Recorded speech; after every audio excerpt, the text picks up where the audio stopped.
जय हिंद साथियों। तो आज की इस वीडियो में हम ऐसे कुछ चुनिंदा इंपॉर्टेंट क्वेश्चन साथियों देखने जा रहे हैं जो आपके एग्जाम में साथियों आने की पूरी संभावना है। मैं साथियों इस वीडियो में आपको वो पूरा मॉडल पेपर करवा दूंगा जो मॉडल पेपर साथियों आपके एग्जाम के लिए सबसे इंपॉर्टेंट है। सबसे पहले आपको साथियों इन क्वेश्चंस को तैयार करना चाहिए क्योंकि इन क्वेश्चंस के आने की आपके एग्जाम में पूरी संभावना है। तो साथियों सबसे पहले हम लोग जीके देखेंगे, उसके बाद रीजनिंग देखेंगे और उसके बाद साथियों मैथ देखेंगे। इस प्रकार पूरे मॉडल पेपर का हल हम लोग साथियों इस वीडियो में देखने वाले हैं, है ना। और जीके के साथियों मैंने कितने क्वेश्चंस लिए हैं? 30 सवाल लिए हैं। और साथियों करंट अफेयर के मैंने कितने सवाल लिए हैं? साथियों 10 सवाल लिए हैं। इसमें से आपको तकरीबन 13 से 14 प्रश्न बिल्कुल सही करना चाहिए। तो जो शुरू के 30 सवाल हैं इसमें से आपका स्कोर 13 से 14 प्रश्नों का होना चाहिए। चलिए उसके बाद करंट अफेयर में मैं आपको बताऊंगा और जीके रीजनिंग मैथ में मैं आपको बताऊंगा।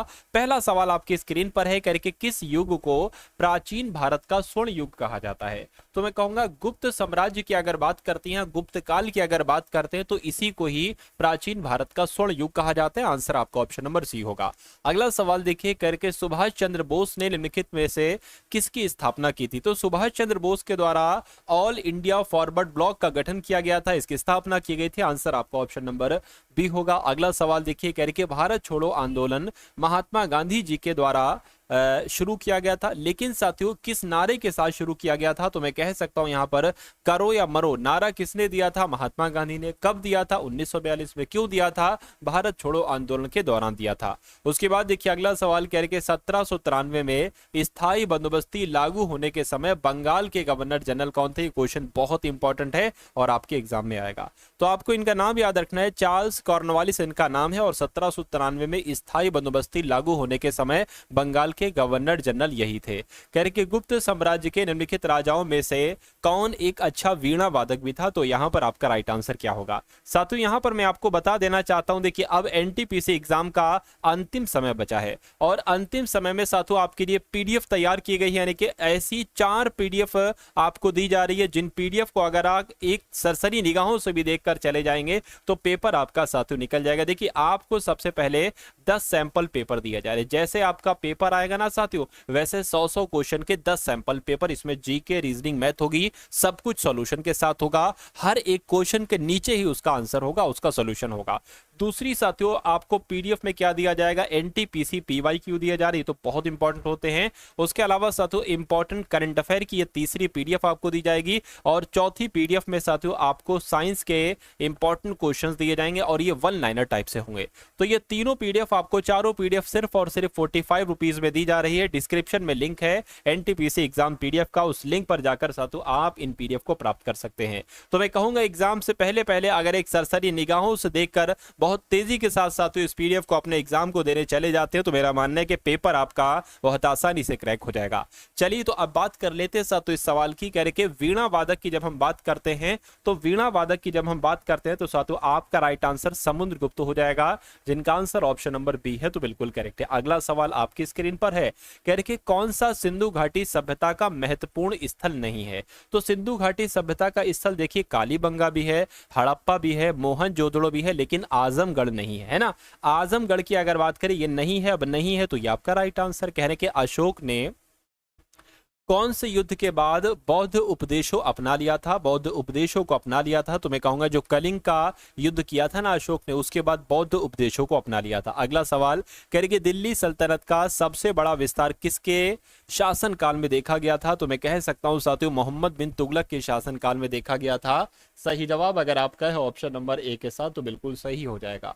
उसके बाद देखिए कह रहे कि भारतीय राष्ट्रीय आंदोलन के दौरान प्रसिद्ध उपन्यास आनंद मठ किसने लिखा था? तो आनंद मठ की अगर हम बात करें ना तो ये बंकिम चंद्र चट्टोपाध्याय के द्वारा लिखा गया था। सही जवाब आपका जो जाएगा वो ऑप्शन नंबर सी हो जाएगा। उसके बाद देखिए कह रहे कि स्वतंत्रता पूर्व भारत में किस आंदोलन ने कपास उत्पादन को प्रोत्साहन दिया था? तो साथियों यहां पर अगर बात करें ना तो स्वदेशी आंदोलन आपका सवाल का सही जवाब हो जाएगा। स्वतंत्रता से पहले भारत में स्वदेशी आंदोलन ने कपास उत्पादन को प्रोत्साहन दिया था। अगला सवाल आपकी स्क्रीन पर है।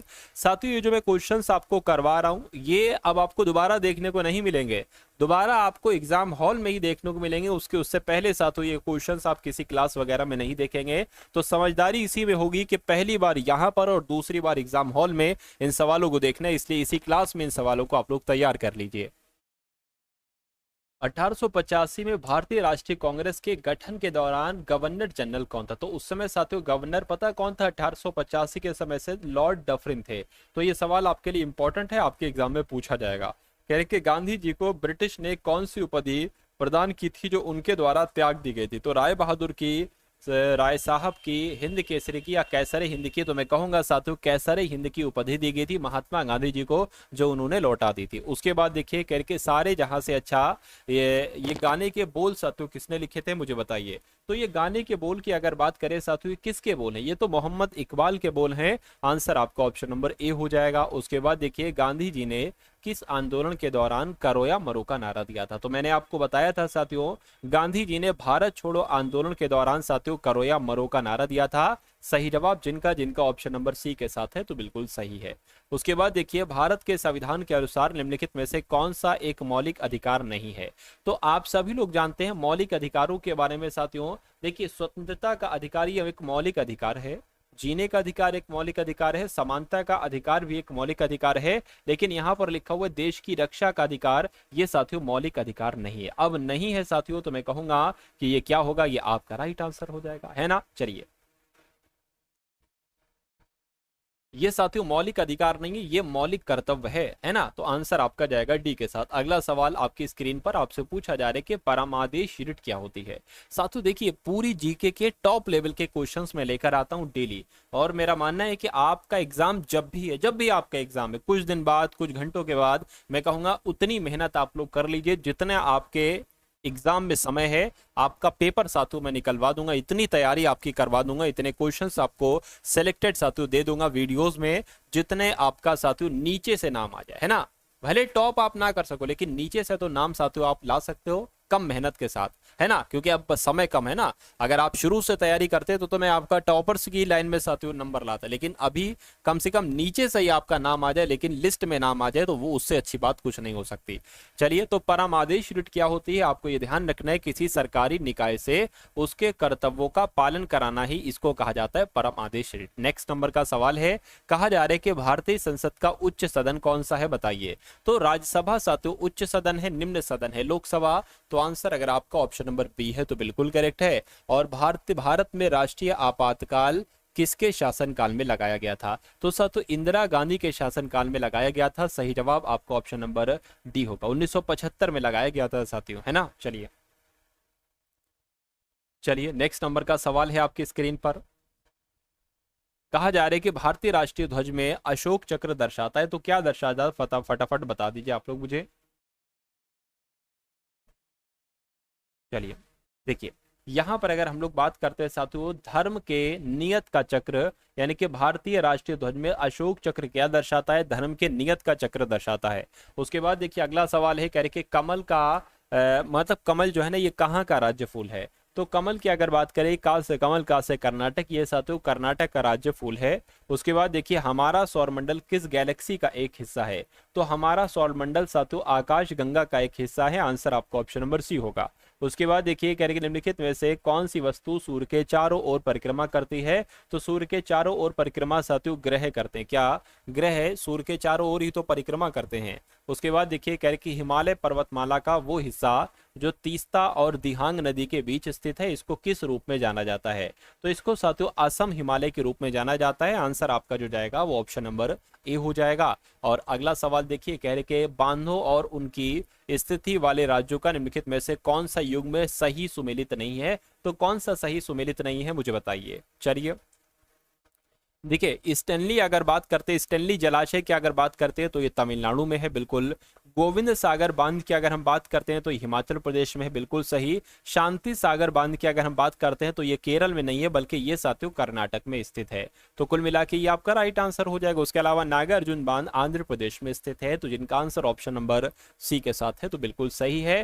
कह रहे कि इडुक्की बांध ये किस नदी पर बनाया गया है? तो ये साथियों पेरियार नदी पर बनाया गया है इडुक्की बांध, ये आप लोग याद रखेंगे। और ये कहां पर है साथियों? ये भी केरल में ही है। चलिए अगला सवाल देखिए, कह रहे कि उस व्यक्ति की पहचान करें जिसने देश की सबसे सस्ती पैसेंजर मोटर कार का निर्माण किया था। तो इनका नाम किसकी बात चल रही है? रतन टाटा की बात चल रही है। रतन टाटा जी ने देश की सबसे सस्ती पैसेंजर मोटर कार का निर्माण किया था। अगला सवाल आपकी स्क्रीन पर है साथियों, बताइए। तो वो कार कौन सी थी पता साथियों, वो नैनो कार थी। कौन सी कार थी? नैनो कार थी साथियों। और ये कब मार्केट में आई थी? ये 2008 में साथियों मार्केट में आई थी, ये भी आपको मालूम होना चाहिए। चलिए अब अगला सवाल देखिए, आपसे कहा जा रहा है कि किसका तरंग दैर्ध्य सबसे अधिक होता है? तो मैं कहूंगा नारंगी का तरंग दैर्ध्य सबसे अधिक होता है। आंसर आपका डी हो जाएगा। भारी जल की खोज किसने की थी? तो भारी जल की खोज साथियों यूरे साहब ने की थी। आंसर आपका ऑप्शन नंबर डी होगा। 1931 में की थी भारी जल की खोज इन्होंने, यूरे साहब ने। कह रहे निम्नलिखित में से किस विकल्प का निर्माण कांट की लुगदी वुड पल्प से किया जाता है? तो किसकी बात चल रही है साथियों? रेयॉन की बात चल रही है, यानी कि रेयॉन का निर्माण काठ की लुगदी से किया जाता है। सही जवाब आपका ऑप्शन नंबर डी होगा। और अगला देखिए करके, कौन मानव शरीर की सबसे छोटी हड्डी है? तो मानव शरीर की सबसे छोटी हड्डी की जब हम बात करते हैं तो स्टेपीज आपका सही जवाब हो जाएगा, है ना। उसके बाद देखिए अगला सवाल कह रहे रोंगाली बिहू उत्सव ये कहाँ पर शुरू हुआ है? तो अगर बात करते हैं साथियों, देखिए अब यहाँ पर आपके सामने करंट अफेयर के क्वेश्चंस आ चुके हैं। तो अगर आप अपने करंट अफेयर में चाहते हैं कि जितने क्वेश्चंस आए उतने के उतने क्वेश्चन साथियों आपके बिल्कुल सही हैं जाए, तो इन सभी सवालों को आप लोग देख लीजिए। यानी कि रोंगाली बिहू उत्सव अभी हाल फिलहाल में कहाँ पर मनाया गया है? तो अभी हाल फिलहाल में असम राज्य में मनाया गया है। कह रहे कि नीति आयोग के द्वारा जारी राजकोषीय स्वास्थ्य सूचकांक में कौन सा राज्य शीर्ष पर रहा है? तो मैं कहूंगा ओडिशा राज्य शीर्ष पर रहा है। सही जवाब आपका ऑप्शन नंबर बी होगा। उसके बाद देखिए कह रहे किसे राष्ट्रीय युवा पुरस्कार से सम्मानित किया गया है? तो इनका नाम है आकर्ष श्रॉफ, और आकर्ष श्रॉफ को ही राष्ट्रीय युवा पुरस्कार से सम्मानित किया गया है। कह रहे कि ISSF विश्व कप 2025 ये कहां पर शुरू हुआ है? तो ये साथियों ब्यूनस आयर्स में शुरू हुआ है। आंसर आपका सी होगा। अगला देखिए कह रहे अभी हाल फिलहाल में मनोज कुमार का निधन हुआ। देखिए मनोज कुमार का नाम अगर आपने नहीं सुना तो आपने कुछ नहीं सुना। मनोज कुमार एक बहुत अच्छे साथियों एक्टर थे और इनका भी हाल फिलहाल में निधन हुआ है। इनका ये अभिनेता थे। आंसर आपका जाएगा साथियों ऑप्शन नंबर बी के साथ। चलिए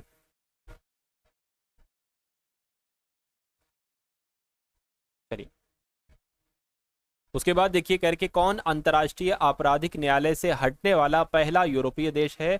तो किसकी बात चल रही है साथियों? हंगरी की बात चल रही है। ये भी इंपॉर्टेंट क्वेश्चन है, आपके एग्जाम के लिए पूछा जा सकता है। कह रहे कि जारी नेटवर्क तत्परता सूचकांक में भारत कौन से स्थान पर रहा है? तो अपने भारत की रैंक जो आई है वो 36वें नंबर पर आई है। यानी कि नेटवर्क तत्परता सूचकांक में भारत 36वें स्थान पर रहा है, ये आपको याद रखना है। उसके बाद देखिए साथियों अगले नंबर का सवाल आपकी स्क्रीन पर है। क्या कहा जा रहा है? अच्छा कुछ इंपॉर्टेंट फैक्ट है वो हम लोग देख लेंगे। कहने के अग्रणी प्रौद्योगिकियों को अपनाने में भारत के प्रदर्शन में उल्लेखनीय सुधार हुआ है। जैसा कि UNCTAD के वैश्विक अग्रणी प्रौद्योगिकियों के लिए तत्परता सूचकांक में 36वें स्थान पर पहुंचने से पता चलता है कि यह 2022 में 48वें, यानी कि 2022 में 48वें स्थान पर था। ठीक है ना, तो इसने छलांग मारकर 36वें स्थान पर यह पहुंच चुका है भारत अपना।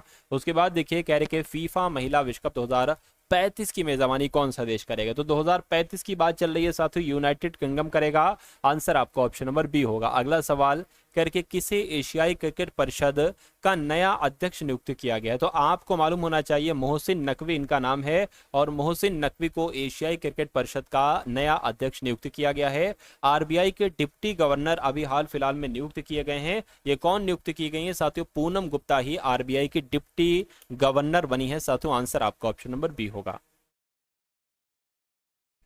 उसके बाद देखिए साथियों अब यहां पर अगर बात करें 40 सवाल आप लोगों ने देखे इंपॉर्टेंट जीके के क्वेश्चन और साथियों करंट अफेयर के क्वेश्चन, और अब आप लोग देखेंगे साथियों रीजनिंग के क्वेश्चन और उसके बाद मैथ के क्वेश्चन हम लोग देखेंगे। लगभग 15 सवालों के आसपास हम लोग रीजनिंग के क्वेश्चंस देखेंगे। और आप चेक करिएगा कि अगर ऐसे 15 सवाल आते हैं, वैसे तो 30 सवाल आएंगे, लेकिन इन 15 सवालों में से कितना स्कोर आपका रहता है। देखिए कह रहे कि शूज जो जूते होते हैं ना, इनका संबंध अगर स्लीपर से है तो उसी प्रकार कोट का संबंध किससे होगा? कमीज से, पेन से, मोजे से, या साथियों टाई से। तो यहां पर आपका राइट आंसर क्या हो सकता है, फटाफट आप लोग बता दीजिए। तो मैं कहूंगा जैसे शूज का संबंध स्लीपर से, वैसे कोट का संबंध कमीज से होगा। आंसर आपका ऑप्शन नंबर ए होगा। उसके बाद देखिए अगला सवाल। अगला सवाल साथियों आपकी स्क्रीन पर है। आपसे कहा जा रहा है कि निम्नलिखित में से किस त्रियक की संख्याओं के बीच त्रिक 6, 42, 636 की संख्याओं के सदस्य संबंध? इसका मतलब पता, देखिए जैसे यहां पर कहा जा रहा है कि इसमें जो लॉजिक लगा है वही लॉजिक इन 4 ऑप्शन में से किस में लगा है? तो 6 के बाद 42 है, उसके बाद 336, इसमें लॉजिक आखिर लगा क्या है? तो कुल मिला के इस बात का जवाब आप लोग यहां पर मुझे दे दीजिए कि आखिर इसमें लॉजिक लगा क्या। देखिए अगर 6 से 42 करें तो साथियों 6 छंग 36, 6 सत्ते 42, 7 से गुणा कर देते हैं 42 आ जाता है। तो 42 की अगर हम किससे गुणा करें मुझे बताइए। अगर देखिए 10 से गुणा करेंगे तो ये 442 हो जाएगा। अगर देखिए 8 से गुणा करें, देखिए 42 की 8 दूना 16, क्योंकि 8 से हम इसलिए गुणा कर रहे हैं क्योंकि हमें अंत में 6 लाना है। अगर हम 7 से गुणा करेंगे तो अंत में 4 आएगा, इसलिए हमने इसको 8 से गुणा किया डायरेक्ट, है ना। 9 से नहीं किया, 7 से नहीं किया। और कितना हो जाएगा साथियों, 8 दूना 16, 4 अट्ठे 32 और 1 33। देखिए साथियों वही 336 आ गया ना। यानी कि पहले तो 7 से गुणा करना है और फिर 8 से गुणा करना है। तो एक ऐसा ऑप्शन मुझे बताइए जिसमें पहले 7 से गुणा करना और फिर 8 से यहाँ पर गुणा करना है। देखिए अगर यहाँ पर 7 से गुणा करेंगे तो ये तो 6 थोड़ी ना आएगा, यहाँ पर भी नहीं आएगा। 4 सत्ते 28 होता है और 28 की गुणा जरा 8 से करो, देखो क्या आता है। 28 की गुणा अगर 8 से करते हैं, अट्ठू अट्ठू 64 हो जाएगा, 8 दूना 16 और 22 हो जाएगा। बिल्कुल साथियों 224 आ गया। यानी कि इस सवाल का जवाब आपका जो जाएगा वो ऑप्शन नंबर सी हो जाएगा। अगला सवाल आपकी स्क्रीन पर है, एक नंबर सीरीज का सवाल है। आपसे कहा जा रहा है 87 है, उसके बाद 76 है, उसके बाद 67 है, उसके बाद 60 है, उसके बाद 55 आ गया और अगला नंबर यहाँ पर साथियों क्या हो सकता है, फटाफट आप लोग देखकर मुझे बता दीजिए। देखिए यहाँ पर अगर हम लोग बात करें ना, 87 से 76 हुआ है तो मैं कहूँगा 11 यहाँ पर घटाया गया है। और 76 से 67 हुआ है, मैं कहूँगा 9 यहाँ पर घटाया गया है। 67 से यहाँ पर 60 हुआ है तो मैं कहूँगा 7 घटाया गया है। और यहाँ पर साथियों 5 घटाया गया है। तो आपको बताने यहाँ पर कितना घटाया जाएगा। देखिए 11, 2 कम करा 9, 2 कम करा 7, 2 कम करा तो 2 कम करेंगे माइनस का 3 आ जाएगा।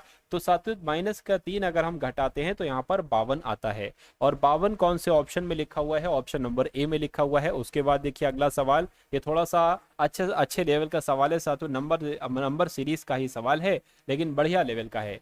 कहने के y 25, उसके बाद w 23, उसके बाद u 21 और s 19। इसके बाद आपको बताने क्या क्या यहाँ पर आएगा। देखिए 25 से 23 हुआ है, 23 से 21 हुआ, 21 से 19 हुआ है तो मैं कहूंगा यहाँ पर 17 आ जाएगा। तो 17 सिर्फ और सिर्फ इस वाले ऑप्शन में है। और पता y 25 पर आता है, w 23 पर आता है, u 21 पर आता है, s 19 पर आता है, तो 17 पर क्या आता है, q आता है। यानी कि q 17 आपके सवाल का बिल्कुल करेक्ट आंसर हो जाएगा भाई। बहुत बढ़िया, वेरी गुड क्लास। चलिए साथियों अब उसके बाद देखिए अगले नंबर का सवाल आपकी स्क्रीन पर है, देखिए और मुझे बताइए आपका आंसर क्या होगा। कह रहे हैं कि जैसे यहाँ पर LEADER को ELDARE लिखा जाता है, उसी प्रकार फाउंटेन को साथियों क्या लिखा जा सकता है कुल मिला के, ये चीज आप लोग मुझे बता दीजिए। चलिए देखिए मुझे तो ऐसा लग रहा है साथियों कि जो ये लेटर्स लिखे मतलब इन लेटर्स की मदद से ही ये वाले लेटर्स बनाए गए हैं। जैसे कि अब यहाँ पर अगर बात करें LE लिखा है तो यहाँ पर LE लिखा है तो यहाँ पर EL लिख दिया गया है। ऐसे यहाँ पर FO लिखा है तो क्या कर देंगे, OF कर देंगे। OF एक तो यहाँ पर है और एक यहाँ पर है। उसके बाद देखिए यहाँ पर DA आया है, DA कहाँ पर है, इसको उल्टा कर दिया गया, वही चीज है। तो मैं कहूंगा यहाँ पर अगर बात करें NU लिखा है ना तो UN लिखा है तो यहाँ पर NU हो जाएगा, NU यहाँ पर आ जाएगा। तो NU इस ऑप्शन में लिखा है, इस ऑप्शन में नहीं लिखा हुआ है, तो आगे हमें चेक करने की जरूरत ही नहीं क्योंकि हमारा आंसर हमें मिल चुका है। आंसर आपका ऑप्शन नंबर सी होगा और यही आगे भी वही चलता जाएगा साथियों, है ना। समझ गए आप, चलिए अच्छी बात है अगर आप समझ गए हैं। उसके बाद देखिए अगला सवाल आपकी स्क्रीन पर है, कह रहे कि 31C 19D 57 बराबर 93 है।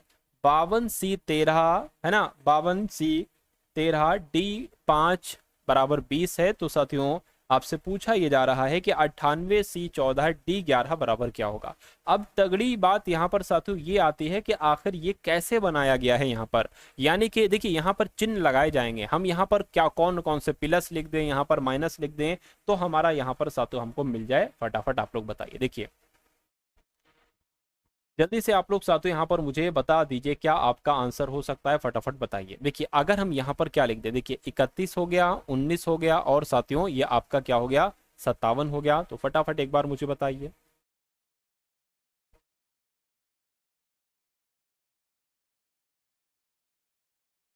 ये ना समझ में आए तो साथियों इसको एक बार देख लो, है ना। अगर वो वाली इसमें समझ में आपकी नहीं आ पा रहा है तो इसको एक बार देख लो। देखिए 52 13 5 का कैलकुलेशन करा के 20 लाना है। देखिए 13 की अगर हम भाग कर दें साथियों किससे, अगर हम बात कर दे 13 चक्कू 52, यानी कि साथियों 13 चक्कू 52, तो इसकी जगह पर साथियों 4 आ जाएगा, और इसकी डी की जगह पर हम गुणा लिख दे तो साथियों ये 5 आ जाएगा, कितना हो जाएगा 20 आ गया, और ये 20 लिखा हुआ है। तो कुल मिला के सी की जगह पर भाग आपको लिखना है, तो ये 98 आ गया, 14 आ गया, 11 आ गया, यानी कि सी की जगह पर आपको भाग लिखना है और डी की जगह पर आपको गुणा लिखना है। अब आपको कैलकुलेट करना है ना। चलिए तो यहाँ पर अगर बात करें 14 सत्ते 98 होते तो इसकी जगह पर 7 आ गया और ये 11 आ गया, यानी कि कुल मिला के 77 यहाँ पर आ जाएगा। तो 77 के ऑप्शन में है, मैं कहूंगा बिल्कुल ऑप्शन में आंसर आपका ऑप्शन नंबर सी हो जाएगा।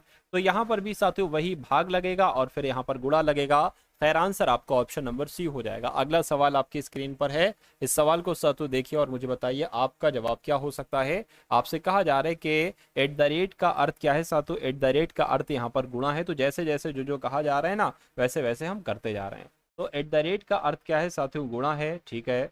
और उसके बाद अगर बात करते साथियों यहाँ पर स्टार की अगर बात करें, स्टार का अर्थ क्या है, भाग है, और डॉलर कटा हुआ ये आपका जो है ना इसका अर्थ साथियों प्लस है, और हैशटैग का मतलब क्या है साथियों, माइनस है। चलिए अब इसको कैलकुलेट करिए। यहाँ पर कहा गया है $16, ठीक है, 16 आ गया और डॉलर आ गया और 4 आ गया, एट द रेट आ गया और फिर 5 आ गया, है ना, हैशटैग आ गया और फिर 72 आ गया और फिर स्टार 8 आ गया।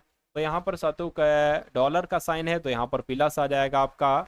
उसके बाद एट द रेट है, एट द रेट की जगह गुणा आ जाएगा, और हैशटैग है, हैशटैग की जगह साथियों माइनस आ जाएगा, और स्टार है, स्टार की जगह पर क्या आ जाएगा, भाग आ जाएगा। तो इसको कैलकुलेट करिए, भाग को सबसे पहले सॉल्व करना है। 8 8 64, 8 नहीं 72, इसकी जगह पर 9 आ गया, 4 पंजे आपका 20 हो जाएगा, और 16 आ गया। इसमें से साथियों कितना बचेगा मुझे बताइए, माइनस का 4 बचेगा, माइनस का 9, तो माइनस माइनस प्लस हो जाएगा, लेकिन जो आएगा वो माइनस का आना चाहिए। तो कुल मिला के यहाँ पर तो 13 आ रहा है, लेकिन 13 तो मुझे कहीं दिख नहीं रहा है। तो इसका मतलब कुछ कैलकुलेशन में सातु हमसे क्या हुई है, हमसे गलती हुई है कैलकुलेशन में। देखिए ये 16 प्लस 4 गुणा 5, ठीक है ना, माइनस 72 भाग 8। एक बार फिर से देख लेते क्या हमसे गलती हुई थी। कोई दिक्कत नहीं है, सब कुछ सही हो जाएगा, है ना। चलिए कहने के देखिए 8 8 64, 8 नहीं 72, यानी कि यहाँ पर क्या आ गया, 9 आ गया, माइनस 4 पंजे आपका कितना हो जाएगा सातु 20 हो जाएगा, और ये 16 हो गया। अच्छा ये प्लस था, मैंने माइनस लगा दिया था शायद, तो 20 और ये 36 हो जाएगा, माइनस 9। तो 36 में से साथियों जब आपका 9 बचेगा तो कितना बचेगा, 27 ही तो आ जाएगा। तो 27 कौन से ऑप्शन में है, ऑप्शन नंबर बी वाले में। अगला सवाल आपकी स्क्रीन पर है, आपको देखना है साथियों और बताना है कि इस सवाल का जवाब आपका क्या हो सकता है। आपसे कहा जा रहा है कि एक स्थान से शुरू करने के बाद नवीन पूर्व की ओर 3 किलोमीटर चलता है। तो मान लीजिए साथियों अभी नवीन यहाँ पर है, पूर्व की तरफ 3 किलोमीटर चलता है, फिर वो बाईं दिशा में मुड़ता है और 3 किलोमीटर चलता है, बाईं दिशा में मुड़ गया और 3 किलोमीटर चल गया। इसके बाद फिर वो अपनी बाईं दिशा में मुड़ता है और 4 किलोमीटर चलता है। तो 4 किलोमीटर साथियों हमने इसको चला दिया, कहने के अब वह अपने शुरुआती स्थान से किस दिशा में, तो साथियों इससे वो किस दिशा में, मैं कहूंगा इस दिशा में वो है। तो ये पता दिशा क्या होती है, ये होती है आपकी उत्तर और ये होती है आपकी पश्चिम, वो ये बीच में है, तो मैं कहूंगा उत्तर पश्चिम दिशा में होगा। तो उत्तर पश्चिम कहां पर लिखा हुआ है, ऑप्शन नंबर बी में लिखा हुआ है। अगला सवाल आपकी स्क्रीन पर है, कहने के एक घड़ी में 4:30 बजे का समय हुआ है, यदि मिनट वाली सुई, देखिए 4:30 बजे का समय हुआ, यानी कि एक सुई यहाँ पर होगी और एक सुई साथियों मिनट वाली यहाँ पर होगी। कहने के यदि मिनट वाली सुई पूर्व की ओर इंगित करती है, अरे भैया पूर्व तो ये होता है, पूर्व इसको बता रहे हो आप, यानी कि आपने कुछ नहीं आपने 90 डिग्री क्लॉकवाइज घुमा दिया ज्यादा करके। चलिए तो घंटे वाली सुई साथियों किस दिशा में होगी, घंटे वाली सुई को भी साथियों आपको क्या करना पड़ेगा, घुमाना पड़ेगा, है ना। तो घंटे वाली सुई किस दिशा में होगी, ये कुल मिला के आपसे यहाँ पर पूछा जा रहा है। तो साथियों ये आपकी इस दिशा में हो जाएगी, है ना, इस दिशा में साथियों हो जाएगी। तो इस दिशा में हो जाएगी, ये उत्तर होता है और ये पूरब होता है। तो उत्तर पूरब कहाँ पर लिखा हुआ है, ऑप्शन नंबर डी में लिखा हुआ है। फिर से देखिए एक घड़ी 4:30 बजे का समय दर्शाती है यदि मिनट वाली सुई पूर्व की दिशा की ओर है, मतलब मिनट वाली सुई अभी तो साथियों क्या, सॉरी क्लॉकवाइज नहीं एंटी क्लॉकवाइज करवाया गया था, अभी इधर को है दक्षिण की तरफ है, एंटी क्लॉकवाइज इसको 90 डिग्री मुड़ाया गया था। तो इसको भी साथियों आप क्या करोगे, एंटी क्लॉकवाइज एक तरीके से मुड़ाओगे इस वाले को। जब इसको एंटी वाइज क्लॉकवाइज मुड़ाओगे तो ये यहाँ पर आ जाएगी, तो ये तो क्या हो जाएगी, उत्तर और पूर्व ही तो हो जाएगी। इसलिए साथियों उत्तर और पूर्व हमने चयनित किया था।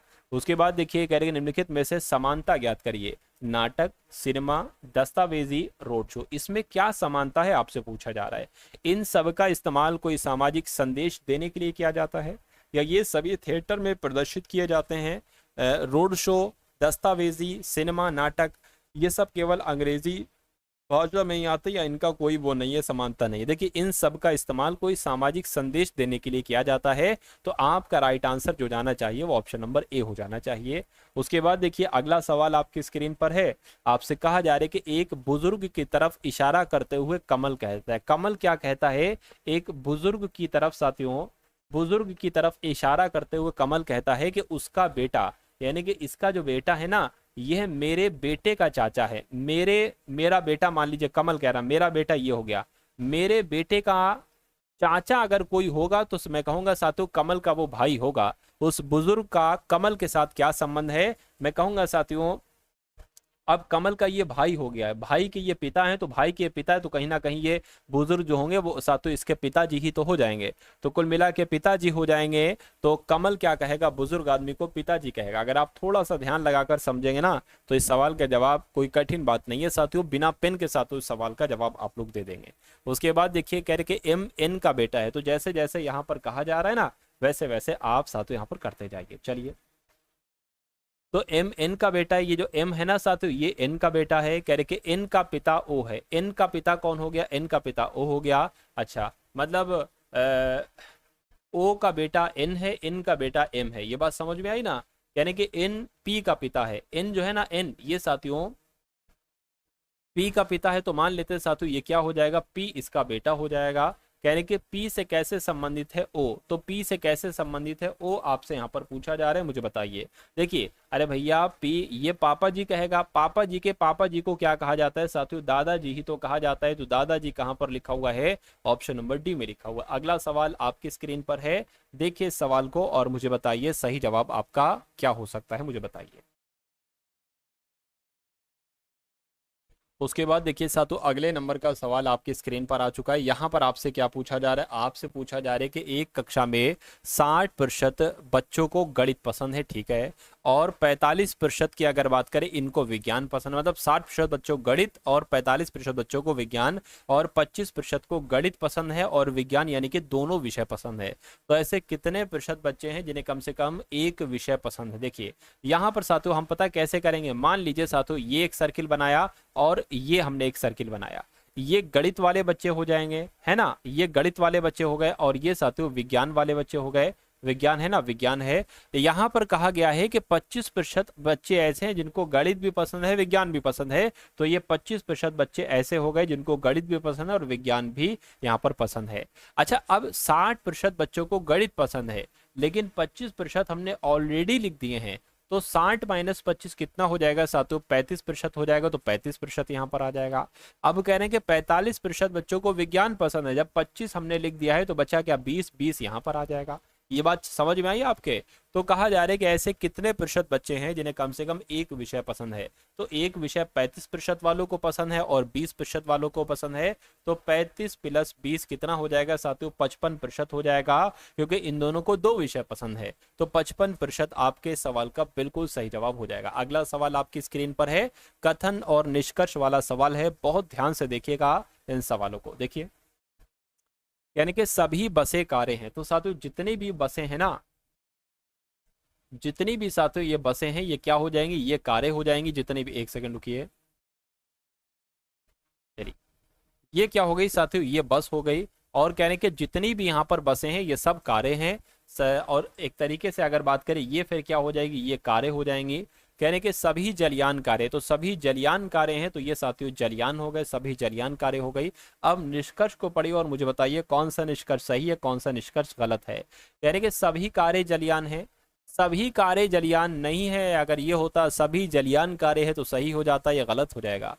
सभी बसें कारें हैं, सभी बसें कारें हैं, ये बात बिल्कुल सही है। मैं कहूंगा दूसरा वाला आपका बिल्कुल सही है, ऐसा ऑप्शन नंबर सी में लिखा हुआ है। उसके बाद देखिए अगला सवाल आपकी स्क्रीन पर है। अब क्या कहा आपसे जा रहा है? कह रहे कि सभी उपकरण धातु हैं, है ना। तो साथियों ये हमने क्या बना लिया? ये हमने उपकरण बना लिया, और सभी उपकरण क्या हैं? सभी उपकरण साथियों यहाँ पर धातु बताए गए हैं, और कुछ ठोस धातु हैं।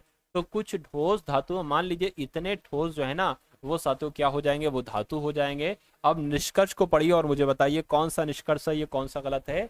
कहने के सभी धातु उपकरण है, सभी धातु उपकरण नहीं है, कुछ धातु उपकरण है, सिर्फ इतनी धातु उपकरण है, ये आपका गलत हो जाएगा।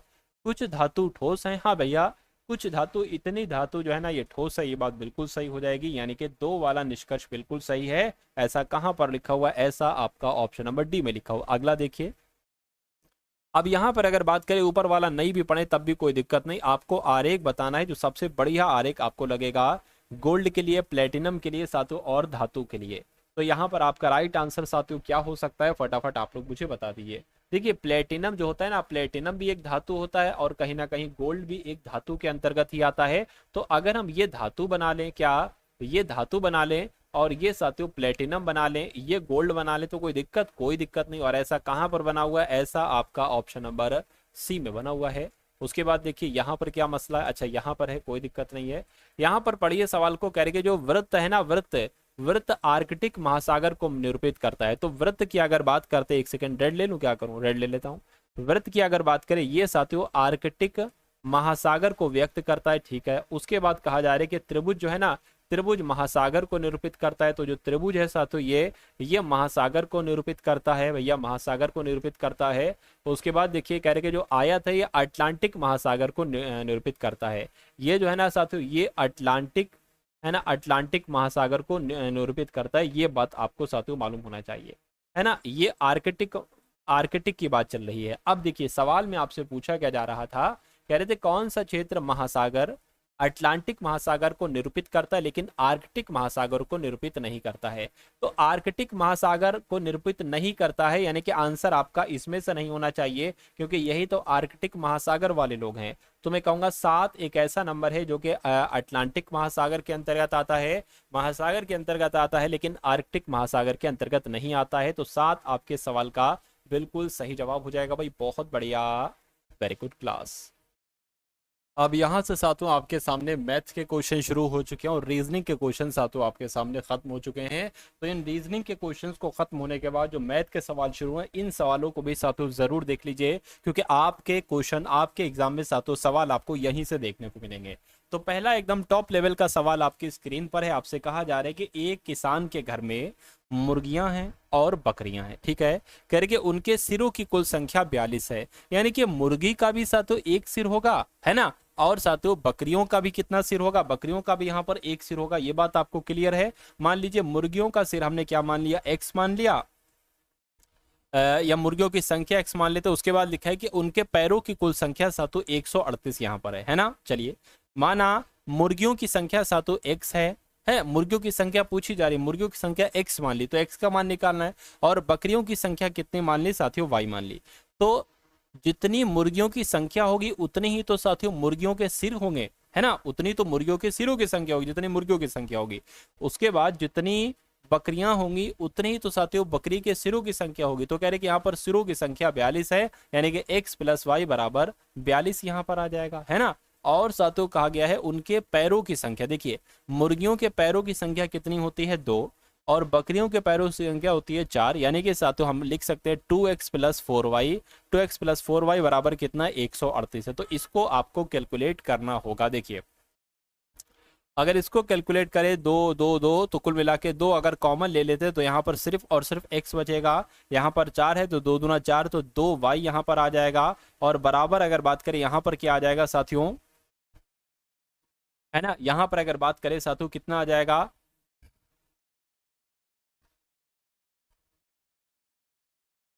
138 जो लिखा था वही आ जाएगा। चलिए 138 यहाँ पर आ गया, कोई दिक्कत नहीं है। अब उसके बाद अगला स्टेप की अगर हम बात करें सर, तो अगला स्टेप देखिए, ये 2 जो है ये इससे भाग में आ जाएगा, यानी कि 2 यहाँ पर आपका आ जाएगा, यहाँ से हट जाएगा। तो 2 से कट करोगे, 2 छंग 12, 2 नीम 18 हो जाएगा। तो कुल मिला के पहला स्टेप आपका ये था साथियों, क्या था, x + y बराबर 42 था, और दूसरा स्टेप आपका आ गया x + 2y, क्या साथियों, x + 2y बराबर 69 आ गया यहाँ पर, है ना। इतनी बात साथियों क्लियर है, अगर क्लियर है तो कोई दिक्कत नहीं है। चलिए अब यहाँ पर अगर बात करें, अब एक काम साथियों आप करिए, अब आप एक काम साथियों ये कर सकते हैं। देखिए पहले मुझे ऊपर ये वाला लिखना चाहिए था, ये वाला, है x प्लस 2y, तभी आपके अच्छे से समझ में आता, बराबर 69 है ना। और सातों x प्लस y बराबर कितना है 42 है। देखिए अब ये सब प्लस क्या है ना, इसमें माइनस लग जाएगा, माइनस माइनस माइनस लग जाएगा, तो ये प्लस का ये माइनस का माइनस से माइनस माइनस और प्लस ये सारे कैंसिल हो जाएंगे। 2y में से एक y जाएगा तो यहाँ पर y बचेगा, 69 में से 42 जाएंगे तो साथियों कितना बचेगा 27 यहाँ पर बच जाएगा। अब 27 बराबर y बराबर कितना है 27 है, तो अगर हम x का मान निकाले, क्योंकि मुर्गियों की संख्या में निकालना थी और मुर्गियों की संख्या x थी, तो साथियों अब देख लीजिए यहाँ पर क्या है, y का मान कितना निकला है 27 निकला है, तो x प्लस 27 बराबर 42 है, तो साथियों x बराबर क्या हो जाएगा 42 माइनस 27 हो जाएगा, तो x बराबर साथियों कितना आ जाएगा, 12 में से 7 जाएगा 5 बचेगा और यहाँ पर 1 बचेगा, यानी कि x बराबर आ चुका है 15, यानी कि मुर्गियों की संख्या हो जाएगी 15, तो 15 आपके सवाल का बिल्कुल सही जवाब हो जाएगा। उसके बाद देखिए अगला सवाल, अगला सवाल देखिए साथियों, और आप लोग बताइए कि इसका जवाब क्या होगा। कहा यहाँ पर जा रहा है कि गीता का वजन 11 किलो है, लगभग 11 किलो 235 ग्राम है ना। कह रहे कि उसकी बहन का वजन उसके वजन का 1.4 गुना है, तो दोनों का कुल मिला के वजन कितना होगा। तो कुल मिला के देखिए यहाँ पर अगर बात करें 11.2 है ना 235 का, इसका 1/4 गुना वजन कितना है सातु उसकी बहन का है, तो इसको और सातु उसका वजन कितना था, तो 11.235 था, इनको आपको कैलकुलेट करना है और यही सातु आपका क्या आंसर हो जाएगा। तो अब आपको पता क्या करना है, आपको सातु 11.235 की गुणा 1.4 से करना है, तो आप सातु इसकी मैं कैलकुलेशन करवा लेता हूँ। 11.235 की गुणा इससे करा लेना है सातु 1.4 से करा लेना है, तो 15 आ गया यहाँ पर सातु क्या 15.729 आ गया, प्लस आपका कितना जोड़ना है 11.235 जोड़ना, इसको सातु अब आप क्या करा लीजिए, अब आप सातु यहाँ पर कैलकुलेट करा लीजिए, तो 11.235 तो कितना आ जाएगा साथियों, लगभग यहाँ पर 26.964 आ जाएगा, और ये कहाँ पर लिखा हुआ है 26.964, ऐसा ऑप्शन नंबर सी में लिखा हुआ है।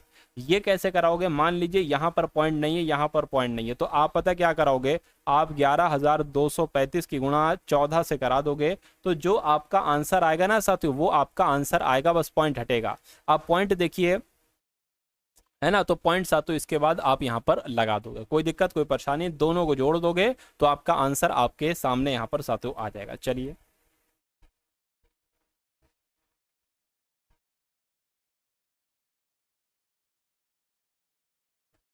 चलिए अब उसके बाद देखिए सातों अगले नंबर का सवाल है ना सातों, इस सवाल की अगर बात करें, इस सवाल को अब आप देख लीजिए और मुझे बता दीजिए आपका राइट आंसर यहाँ पर क्या हो सकता है।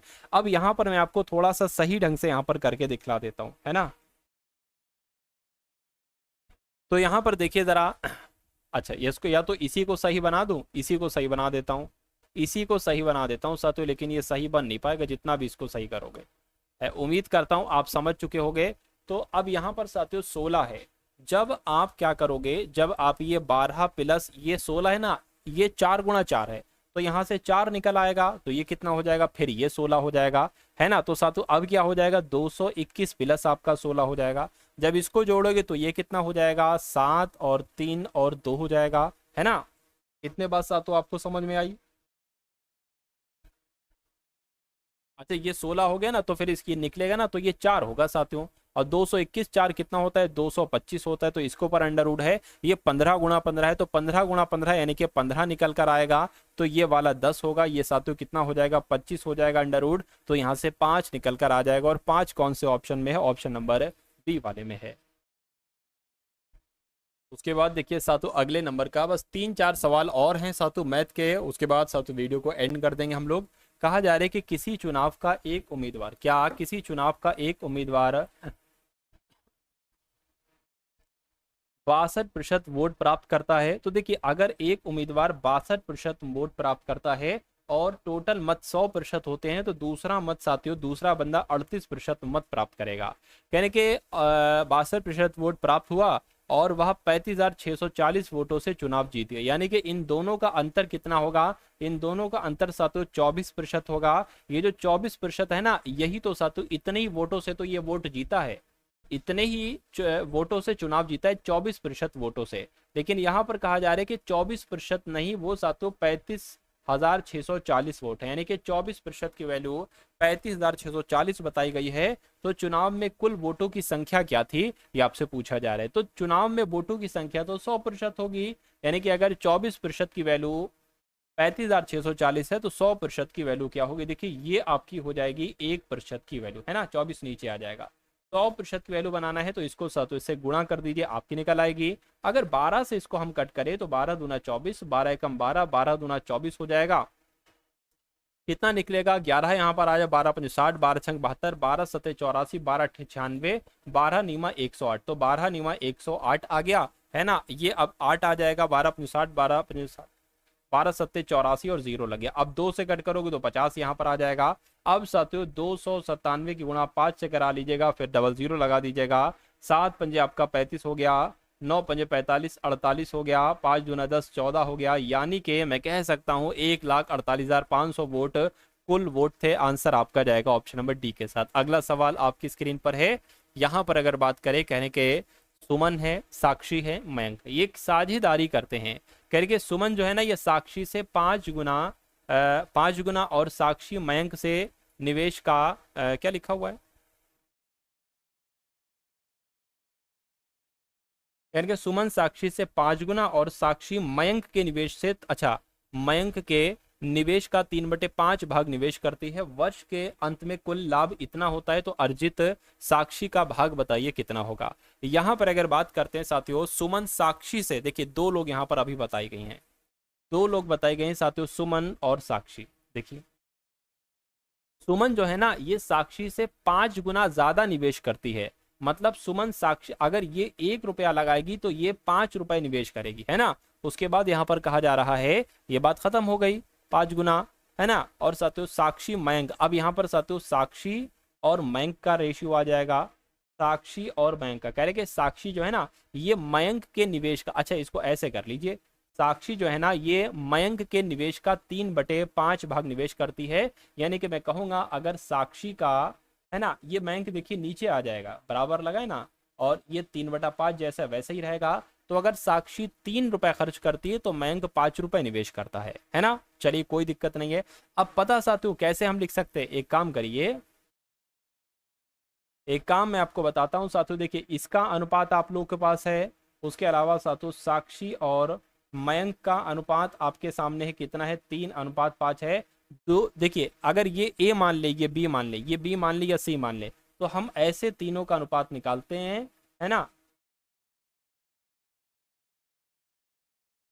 ए अनुपात बी और बी अनुपात सी, देखिए ऐसे ऐसे ऐसे, यानी कि पहले इसकी गुणा करेंगे फिर इसकी फिर इसकी। तो कुल मिला के अगर बात करते हैं साथी, तो ये 5:1 ये लिख दिया हमने, और 3:5 ये लिख दिया हमने। इसकी गुणा इसकी गुणा इसकी गुणा, 5 की गुणा 3 से कराएंगे साथियों, तो आपका क्या निकल आएगा, आपका साथियों देखिए अब हम तीनों का वो निकालना है, सुमन, साक्षी और साथियों मयंक का यहाँ पर हम रेशियो निकालना है। अगर 5 की गुणा 3 से करोगे तो 8 आ जाएगा, जो कि सुमन का अनुपात होगा। 3 की गुणा 1 से 3 आ जाएगा, और 1 की गुणा 5 से 5 आ जाएगा। तो कुल मिला के लाभ कितना है साथियों, लाभ आपका 23,000 है। लाभ कितना है, 23,000 है। और साक्षी का आपसे पूछा जा रहा है, साक्षी का लाभ 3 है। टोटल कितना हो जाएगा, 8 3 13 और साथियों 16 यहाँ पर हो जाएगा, है ना, 16 हो गया। अब आपको सातों बस इसको कैलकुलेट करना है, 2 से कट करेंगे 8 आ जाएगा, 2 से कट करेंगे 2 एकम 2, है ना, 15 आ गया, डबल 0 आ गया। अब क्या देखिए 8 से कट होगा, देखिए जरा, 8 एकम 8 हो जाएगा, 8 एकम 8 हो गया, कितना जाएगा, 3 जाएगा। 8 चक्कू कितने हो जाएंगे, 32 हो जाएंगे, 3 जाएगा। 8 कम 8 16, 8 3 24, कट तो नहीं रहा है भाई साहब। तो यहाँ पर लगभग इसको जब हम सातों कैलकुलेटर से कैलकुलेट कराएंगे तो लगभग सातों 4300 आ रहा है, लेकिन यहाँ पर 4500 लिखा, हो सकता हो टाइपिंग वगैरह मिस्टेक हो, या हो सकता हो कहीं ना कहीं कुछ गलती रह गई हो, है ना। तो कुल मिला के ये कॉन्सेप्ट था जो आपकी समझ में आ गया। अब उसके बाद देखिए अगला सवाल आपकी स्क्रीन पर है, इस सवाल को देखिए और मुझे बताइए आपका जवाब यहाँ पर क्या होगा। देखिए यानी कि मोहन ने कपड़ा व्यवसाय में 1 लाख रुपए लगाया, कुछ महीनों के बाद सोहन भी आ गया। तो कुल मिला के पहले लिख लीजिए 2 लोग यहाँ पर हैं, एक मोहन है और यहाँ पर साथियों सोहन है। मोहन ने कितने रुपए लगाए साथियों, मोहन ने 1 लाख रुपए लगाए हैं, और सोहन ने जो लगाए हैं साथियों वो कितने लगाए हैं, वो 40,000 रुपए लगाए हैं। चलिए कोई दिक्कत नहीं, यानी कि कुछ महीने के बाद आया है और 40,000 रुपए लगाया और साझेदार बन गया है। यानी कि वर्ष के अंत में उन दोनों में कुल लाभ जो हुआ है वो 3:1 का लाभ हुआ, यानी कि इसको 3 अगर लाभ मिला है तो इसको 1 लाभ मिला है। तो सोहन ने कितने महीनों के बाद व्यवसाय में साझेदारी शुरू की होगी, ये कुल मिला के आपसे यहाँ पर पूछा जा रहा है। देखिए अगर मान लेते हैं साथियों हम, इसने अपना पैसा पूरे 12 महीने के लिए लगाया और इसने अपना पैसा जो लगाया साथियों वो कितने महीने के लिए, वो मान लीजिए 12 माइनस x महीने के लिए लगाया है ना। अरे भैया यहाँ पर x वो हम वैल्यू मान लेते हैं, मान लीजिए 6x का मान निकला तो 12 माइनस 6 महीने के बाद लगाया होगा। तो कुल मिला के यहाँ पर आपको x का मान निकालना है। अब देखिए अगर ऐसा हो जाता है ना साथियों, तो इनका जो लाभ निकलता है वो किसके अनुपात में, इनका लाभ निकलता है 3:1 के अनुपात में इनका लाभ निकलता है। अब इधर देखिए, अब अगर साथियों हम लोग बात करते हैं, ये आप एक तरफ ले आए, यानी कि 1 लाख गुणा 12 है ना, और साथियों बटे में कितना आ जाएगा, बटे में आपका ये 40,000 आ जाएगा, 40,000 हो गया। और साथियों ब्रैकेट में 12 माइनस x हो गया, बराबर अनुपात जो निकलेगा वो 3:1 निकलेगा, है ना। अब क्रॉस मल्टीप्लाई करा लीजिए, इसकी कराएंगे 1 से तो ये साथियों 12 लाख हो जाएगा, है ना, 12 लाख हो गया। और ये कितना हो जाएगा, ये कितना है भाई साहब, ये 3 है, 3 से कराएंगे तो 4×3=12, 12,000 यहाँ पर हो जाएगा, 12,000 नहीं बल्कि 1,20,000 यहाँ पर हो जाएगा, 1,20,000 ये हो गया है, और गुणा 12 माइनस x आपका साथियों ये आ गया है। अब देखिए यहाँ पर अगर साथियों हम लोग बात करते हैं, इन ये कितने जीरो हैं, इसमें 1 2 3 4 जीरो हैं, और 1 2 3 4 ये जीरो कैंसिल हो जाएंगे, तो 120 साथियों। अब यहाँ पर अगर बात करें ना, ये 120 है, ये कितना है, ये 12 है, तो यहाँ पर साथियों 10 बचेगा, और यहाँ पर कितना बचेगा, है ना। अगर हम इसको कैलकुलेट कराएं तो 12 एकम 12, 12 एकम 12, 10 बचेगा।